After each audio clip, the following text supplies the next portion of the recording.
Everyone, welcome back to my channel. आज रमज़ान का पहला रोज़ा है। हमने रोज़ा रख लिया था और सहरी के बाद हम थोड़ी देर सो गए थे। आप सभी ने भी रोज़ा रखा होगा। आप सभी को रमज़ान की बहुत बहुत मुबारक। इंशाअल्लाह ये रमज़ान आप सभी के लिए खुशामदीद हो और आप सेहतमंद रहे और ये रमज़ान में बहुत सी बरकतें आए आपके बस घर में। ऐसी ही दुआओं के साथ हमारा भी रमज़ान शुरू हो गया है और जोहान भाई की भी सुबह हो गई थी, तो मैं भी उठ गई फटाफट से। बिस्तर मैंने तुरंत ही समेट लिया और घर में रोशनी कर दी। वह क्या है ना कि सोने के लिए जोहान को ना रोशनी बिल्कुल अच्छी नहीं लगती है, तो उसके लिए हम कर्टेन भी लगा कर ही सोते हैं विंडो पर। जोहान भाई को ना उठते के साथ भूख लगी थी, तो उस वजह से ही उसकी आंख खुल गई थी। अदरवाइज वो अभी भी 1 घंटा और नींद खींच लेता। जोहान को भी मैंने फटाफट से चाय दे दी और घर पर सैंडविच ब्रेड रखे थे, तो वही मैंने उसको जाम लगाकर और थोड़ा सा बटर लगाकर दे दिया था। उसके बाद मैं जो हूँ इफ्तारी की तैयारी करने लगी थी। एक साथ अगर करने का आए ना शाम में, तो वो तो मुझसे नहीं होता है, क्योंकि हम पूरे दिन के थक जाते हैं और जब शाम में करने के लिए बैठते हैं ना, तो हमें बहुत ही आलस आता है। तो मैंने शाम के लिए ना आज फालूदा जो है वो जमा दिया। पहले रोजे के दिन ना गौस पाक की विलादत का दिन है, तो उस वजह से आज हमें फातिहा भी करवाना था और माशाल्लाह से रमज़ान का जो पहला रोज़ा है वो भी जुमेरात के दिन है, तो आज हमें फातिहा तो दिलाना ही दिलाना था। तो उस वजह से मैंने सुबह से ही उसकी तैयारियां कर ली थी और उसके जितने बर्तन निकले थे ना, वो भी मैंने एट टू टाइम धो के रख दिया था, ताकि मुझे ज़्यादा काम नहीं करना पड़े। अगर एक साथ भरा हुआ सिंक देखेंगे ना, तो फिर हम भी बोर हो जाते, थक जाते हैं। देख देख कर ही हमें थकान हो जाती है और हमें आलस आ जाती है। उसके बाद मेरे जो डेली के काम थे, जैसे कि मुझे सिलाई करना था, अभी माशाल्लाह से सिलाई भी अच्छा खासा आ रहा है। और फिर क्या होता है ना कि इसी वजह से मैंने रोज़े के लिए पहले से ही सारी तैयारियां कर ली थी।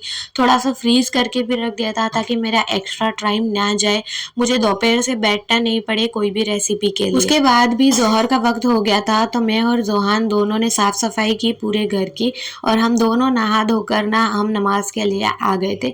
जोहान भी मेरे पास में माशाल्लाह से अब बैठता है और जैसे मैं करती हूँ वो मुझे कॉपी करने की कोशिश करता है। जितना हो सके ना बच्चों को भी यही दिन होते हैं रमज़ान के, कि हम उन्हें सारी चीज़ें सिखा सके कि हमारा दीन क्या है, हमारा इस्लाम क्या है, हमें रमज़ान जो है वो किस तरह से मनाना चाहिए। मैंने आलू को भी बॉईल करके रख दिया था ताकि इफ्तारी में ईजी हो जाए। उसके बाद हस्बैंड आए और उन्होंने असर का वक्त हो गया था, तो नमाज अदा की। मैंने भी नमाज अदा कर ली थी। मैं अपना वीडियो शूट नहीं कर पाई, हस्बैंड का याद आया तो मैंने स्टार्ट कर दिया था। उसके बाद मैं आ गई थी किचन में और ये शाम के बजे थे 5। और यहाँ तक कि मैं आपको बता दूँ कि मैं पूरा टाइम जो है ना वो मैनेजमेंट के साथ करती हूँ। ऐसा नहीं है कि सारा टाइम मैं इफ्तारी बनाने में लगा दूँ और इबादतें ही ना करूँ। मैंने अपना जो कुरान शरीफ है ना वो सुबह में सहरी के वक्त ही पढ़ लिया था। अब जो है मैं मगरिब के बाद थोड़ी तिलावत कर लूँगी, ताकि एक पारा ना सही हम आधा ही पढ़े, लेकिन हम कुछ समझे और कुछ समझ के पढ़े, ना कि जल्दी जल्दी में हम कुरान शरीफ को ख़त्म करने के लिए रमज़ान में शुरू करते हैं और हम ये सोचते हैं कि एक कुरान शरीफ पढ़ ले या 2 कुरान शरीफ पढ़ ले। तो ऐसा बिल्कुल नहीं होना चाहिए। हमें जो है वो समझ के पढ़ना चाहिए, जल्दी जल्दी में नहीं करना है। ओके। उसके बाद आज मुझे आलू और पापड़ बनाने का था, तो पापड़ मैंने पहले ही फ्राई कर लिए।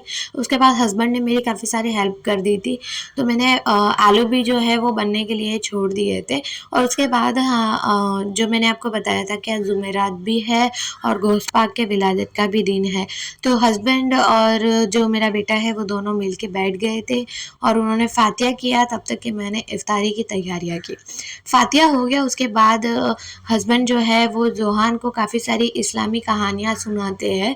इससे जो है बच्चे की दिमाग जो ब्रेन है वो वॉश होता है कि हमें क्या करना है और क्या नहीं करना है, झूठ बोलना है और जो हमें हमेशा सच बोलना है। ये सारी चीज़ें ना बच्चे को पहले से ही दिमाग में डाल देनी चाहिए। उसके बाद इफ्तार का वक्त होने वाला था, तो हमने जो है दस्तरखान बिछा दिया था, माशाल्लाह से सारी चीज़ें रख दी थी और माशाल्लाह इतनी सारी बरकतें भरा हमारा रमज़ान होता है ना। हमने बातें करते गए, आपसे दुआ के लिए हम आधा घंटा पहले ही बैठ जाते हैं दस्तरखान पे। अल्हम्दुलिल्लाह से आज का हमारा पहला रोज़ा है वो कंप्लीट हो गया था। इफ्तारी मैंने कंप्लीट कर ली और बर्तन वगैरह सारे धो के मैं और हस्बैंड जो है वो मम्मी के घर पे चले गए थे। वो मुझे मम्मी के वहाँ छोड़ के ना खुद तरावी पढ़ने के लिए चले गए थे। तरावियाँ पढ़ के उसके बाद फिर हम लोग घर वापस आए थे। जोहान ने यहाँ पे इतनी ज़्यादा मस्ती की ना कि मैं क्या बताऊँ। और मेरी मम्मी भी मुझसे बहुत ज़्यादा ही बातें करती है और मेरी भाभी भी मुझसे बहुत प्यार करती है। वो हमेशा मुझे कॉल कर के बार-बार बुलाती है। हम वहाँ से आए, उसके बाद इफ्तारी का रखा हुआ थोड़ा सामान था जो हमने थोड़ा पेट भर के खाया ताकि नींद अच्छे से आए। तरावी में थोड़ी भूख लग जाती है। उसके बाद जोहान ने अपनी मस्ती मजाक की और मुझे बहुत सारा प्यार किया। आप लोगों को भी किसी दिया। इसी के साथ फिर मिलेंगे। लाइक करें, शेयर करें, सब्सक्राइब करना ना भूलें।